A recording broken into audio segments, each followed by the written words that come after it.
Hey guys, তো আজ ছিল আমাদের রাঁচিতে সেকেন্ড দিন। তো সকালবেলা ঘুম থেকে উঠে আমরা রেডি হয়ে বেরিয়ে পড়লাম। আর প্রথমেই এসেছিলাম সান টেম্পল। তো সেখান থেকে মন্দির দর্শন করে আমরা চলে আসলাম সকালের ব্রেকফাস্ট করতে। আর এটা ছিল এখানকার ট্র্যাডিশনাল ফুড ধুসকা।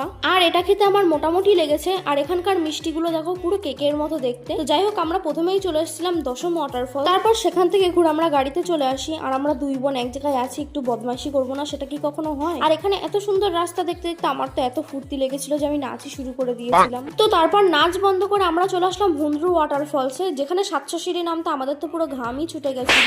তারপর নিচে এসে দেখি এ তো পুরো স্বর্গ। তো যাই হোক, সেখান থেকে ঘুরে আমরা চলে আসি সীতা ওয়াটারফলসে। দেন সেখান থেকে চলে যাই জোনা ওয়াটারফলস। আর আজ ছিল আমাদের বাড়ি ফেরার দিন, তাই রুমে এসে আবার রেডি হয়ে আমরা বেরিয়েছিলাম কিছু খাওয়া দাওয়া করার জন্য। তো আমরা অর্ডার করেছিলাম ধোসা। তো ফাইনালি এখানে ধোসাটা চলেই এসছে। আর আমরা খাওয়া দাওয়া করে রুমে এসে আবার ব্যাগপত্র নিয়ে বেরিয়ে পড়লাম।